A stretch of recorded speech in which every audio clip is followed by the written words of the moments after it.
आज हम लोग बात करते हैं भारत के राष्ट्रीय उद्यान के बारे में, या इंडिया के नेशनल पार्क। अब सबसे पहले जान लेते हैं इंडिया के नेशनल पार्क क्या होते हैं। इनके सबसे पढ़ने से पहले इनकी बेसिक चीजें जानना बहुत ही जरूरी होती। तो मान लीजिए एक ये क्षेत्र है जो जो प्रोटेक्टेड है। किससे प्रोटेक्टेड है? प्रोटेक्टेड है मतलब कि यहाँ पर उसके रक्षा के लिए उसके गार्ड लगाए गए हैं, उसके रक्षा के लिए पैसा खर्चा किया गया है, कि मतलब कि इसके अंदर कोई चीज ना जा पाए। अब मान लो तुम्हारे घर में सोना रखा है, तो उसको तुम पता है कहाँ रखोगे? अलमारी के अंदर। एक अलमारी होती है, अलमारी के अंदर एक बक्सिया होती है, उसके अंदर मतलब कितनी सारी सुरक्षाएं होती कि वो चीज कोई चुरा के ना ले जाए, ठीक है। तो अब एरिया को प्रोटेक्ट किया जा रहा है। एरिया को प्रोटेक्ट किससे किया जा रहा है?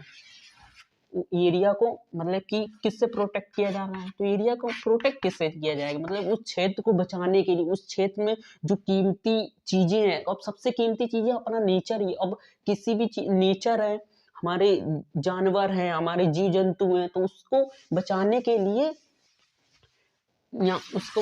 लिए हमारे कई नियम हैं, कई चीजें हैं जो उसको प्रोटेक्ट कर रही हैं, ठीक है। तो अब प्रोटेक्ट किससे कर रहे हैं, ये सबसे बड़ी बात होती है कि प्रोटेक्ट किससे किया जा रहा है। तो यार सबसे खतरनाक जानवर और सबसे बड़ा जानवर से प्रोटेक्ट किया जाएगा। जाहिर सी बात है कि मतलब कि ऐसी कोई खतरनाक चीज ही होगी जिससे प्रोटेक्ट किया जा रहा है। तो अब ये दिमाग में आया कि ऐसी क्या खतरनाक चीज है जिसको पूरे एरिया को प्रोटेक्ट किया जा रहा है। तो यार सबसे खतरनाक जानवर हम इंसानी तो हैं, किसी को भी नहीं छोड़ते हैं। जानवर को कच्चा खा जाते हैं, और पेड़ को काट डालते हैं। पहले राजा महाराजाओं का क्या शौक होता था? गए आराम से टहलते हुए गए, जंगल में घुस गए, हिरन का शिकार कर रहे हैं, शेर का शिकार कर रहे हैं।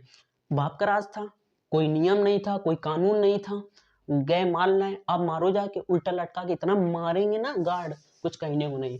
तो अब हर एक चीज के लिए नियम होता है। तो मतलब कि इसको प्रोटेक्ट करने के लिए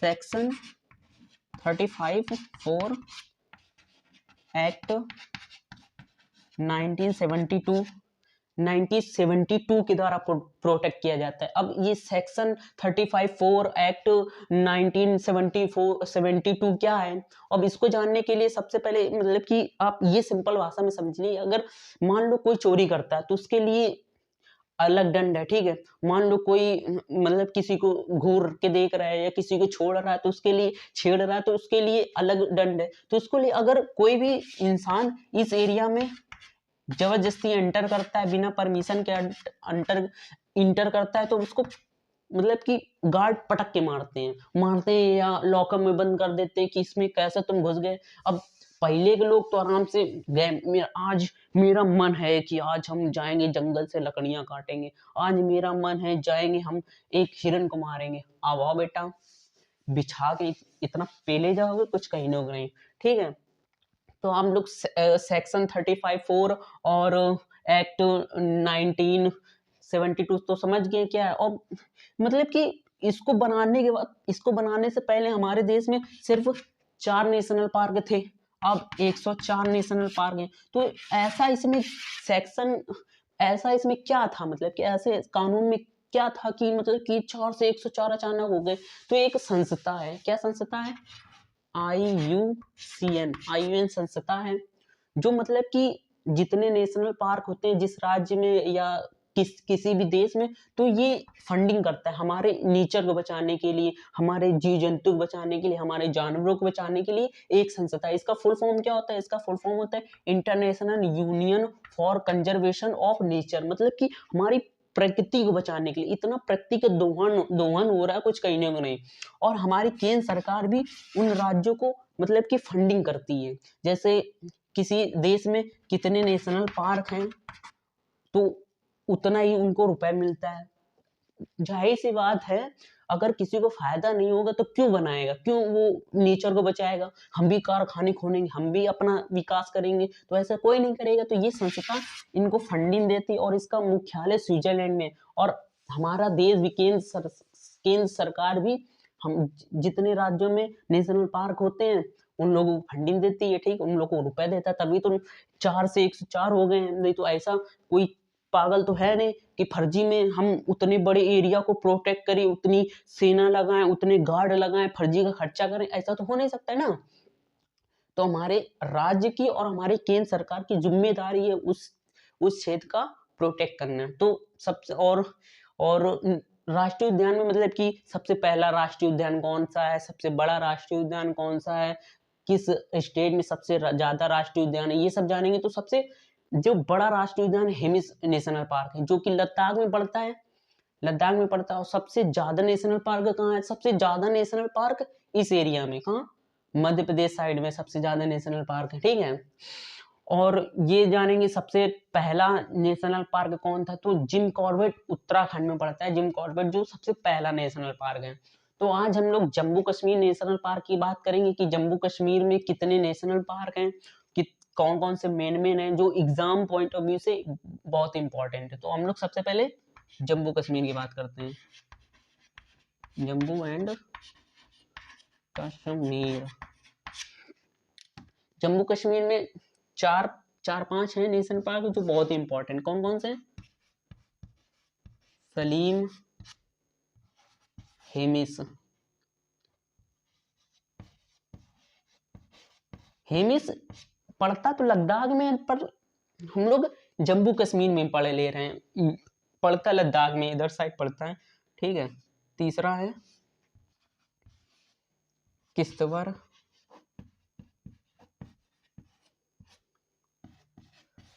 चौथा है दक्षगम। कौन कौन से, सलीम है, हेमिस है, किश्तवाड़ है, दक्षगम है। कौन कौन से, सलीम, हेमिस, किश्तवाड़, दक्षगम।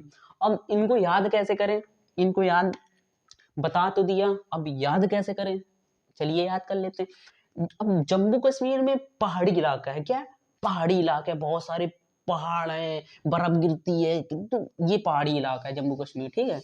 ये जम्मू कश्मीर पहाड़ी इलाका है। तो ये एक लड़की है, ये लड़की जो यहाँ से छलांग लगा के अपनी जान देना चाहती, यहाँ से छलांग लगा के जान देना चाहती, तब तक ये कि यहाँ पर जम्मू कश्मीर में नहीं, सैनिक अपने गार्ड ड्यूटी करते रहते हैं, या सैनिक अपने अपनी सीमाओं की रक्षा करने के लिए वहां तैनात रहते हैं। तो इसने देख लिया, अब ये बोला हे मिस, इससे बोलता हे मिस क्यों कूद रही है, क्या बोल रहा, हे मिस, हे मिस क्यों कूद रही है तू।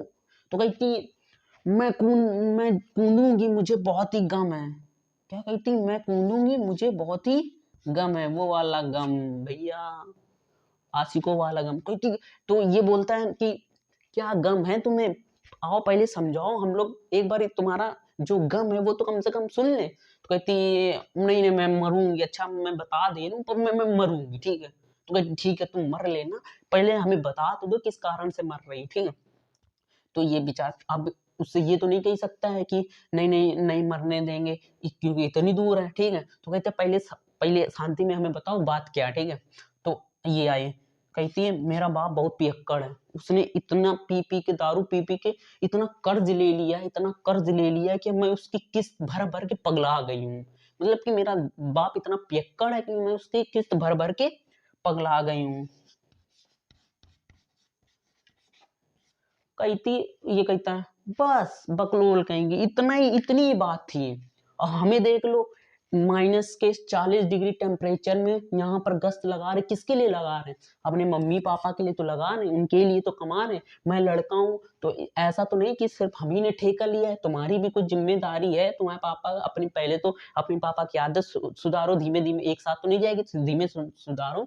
बगलोल कहेंगी फर्जी में अपनी जान देने जा रही, ऐसे तो हम भी यहाँ जान दे दे तो हो गया काम, ठीक है। तो कहती है वाह सर आपको सलाम करते हैं, क्या आपने, क्या आपकी सोच है, क्या नेक सोच है। तो क्या कहती, आपको सलाम करते हैं। बस देखो याद हो गया। इसने बुलाया किसको, इसने बुलाया इस लड़की को हेमिस, हेमिस से हेमिस, ठीक है। तो हेमिस, हेमिस क्यों मर रही हो। तो ये कहती मुझे बहुत ही गम है, बहुत ही गम है। तो क्या गम से, क्या, दक्षगम, दक्षगम। तो कहती, ये पूछता क्यों, क्या गम है, ये तो कम से कम हमें बताओ। तो कहती मेरा बाप बहुत ही पियक्कड़ है, उसने इतना पी पी के कर्जा ले लिया है कि मैं उसकी किस्त भर भर के परेशान हूँ, इसलिए मरना चाहती हूँ। तो किस्त भर भर से किस्त भर, किस्त भर भर से किस्त भर हो गया, ठीक है। और गम से दक्षगम, गम से बहुत ही ज्यादा गम था तो गम से दक्षगम हो गया, ठीक है। और तो ये कहता है कि हम अपने 40 डिग्री टेम्परेचर में अपने मम्मी पापा के लिए यहाँ पर खड़े हैं, तुम लड़की होकर अपने मम्मी पापा के लिए कुछ नहीं कर सकती हो। हाँ, पहले तो उनकी जो गंदी आदत है उनको छुटवाओ, पर नहीं, तुम्हें तो बनना है। तो कहती सर क्या आपकी सोच है, सलाम करते हैं, सलाम से सलीम, सलाम से सलीम, हो गया ना। सलीम हेमिस किसवर दक्षगम, कितना सिंपल सा, याद हो गया कि नहीं हो गया आराम से। अब हम लोग किसकी बात करेंगे, अब हम लोग हिमाचल प्रदेश की बात करेंगे, हिमाचल प्रदेश की बात करेंगे।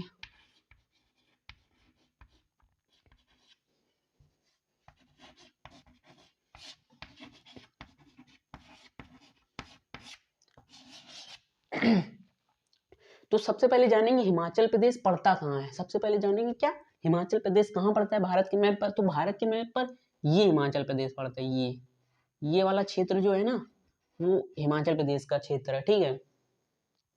ये वाला क्षेत्र हिमाचल प्रदेश का है। अब हिमाचल प्रदेश के कितने राष्ट्रीय उद्यान है ये समझ लीजिए, समझते हैं। इंडर किला,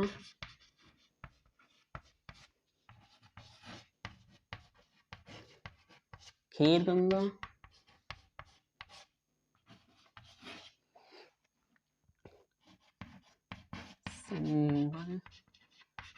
बारा, great Himalaya,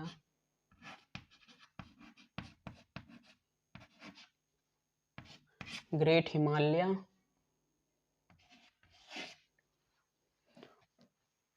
pin valley, pin valley. कौन कौन से, इंडर किला है, खीर गंगा है, सिम्बलवारा है, ग्रेट हिमालयाज है, ठीक है, पिन वैली है।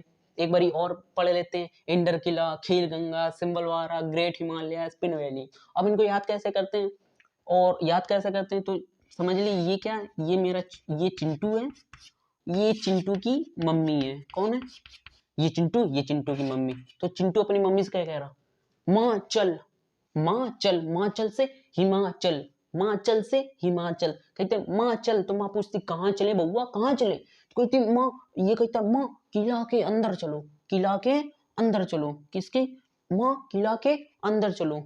तो किला के अंदर, कहती किला के अंदर क्या है जो चले। तो कहती माँ वहां पे भंडारा हो रहा है, भंडारा और खीर का भंडारा हो रहा है, वहां पर खीर बट रही है। अंदर, माँ अंदर चलो, किसके, किला के अंदर चलो, वहां पर क्या हो रहा है, खीर का भंडारा। तो और आप लोग जानिए, जब भंडारा का नाम सुनते हैं हम लोग को पता नहीं अंदर क्या हो जाता है। हम लोग को एक पूरा ग्रुप सर्कल रहता है पूरे क्षेत्र में, जहां भी भंडारा हो रहा है वहां पर भंडारा, पूरी सेना लेके पहुंच के चल जाते, मतलब भंडारा का क्रेज। और ये भी बात है, भंडारा की जो, भंडारा का जो सब्जी या पूरी होती कितनी स्वादिष्ट होती है। तो खीर बट रहा है, और सुबह से 6 बजे से वहां पर लाइन में लग जाते हैं कि भंडारा मिल जाए, भंडारा मिल। तो ये भी चिंटू पहुंच गया सुबह के। मम्मी से कहता चलो माँ, चलो माँ। तो पागल, 6 बज रहा है, भंडारा तो 12 बजे चालू हो। किसे, भंडारा कब चालू होगा, भंडारा 12 बजे चालू होगा। तो और ये भी कहती हमें पता नहीं है कि किला कहाँ है, तुम जानते हो। कि माँ से कह रहा पिन कर रहा है, वो है माँ, क्या कर रहा है, पिन मतलब कि लोकेटेड एरिया, पिन कर रहा है कि माँ वो है, वो क्या कर रहा है, पिन कर रहा है। तो ये चिंटू अपनी माँ से कह रहा माँ चल। तो कह रही माँ चल, माँ चल से हिमाचल। माँ कह रही कहाँ चले, तो कह रही किला के अंदर चलो, किला के अंदर से इंडर किला, किला के अंदर से इंडर किला, ठीक है। तो माँ पूछ रही कहे के लिए चले, कह रहे खीर बट रही है। क्या बट रहा है, खीर का भंडार हो रहा है, खीर से खीर गंगा हो गया, ठीक है।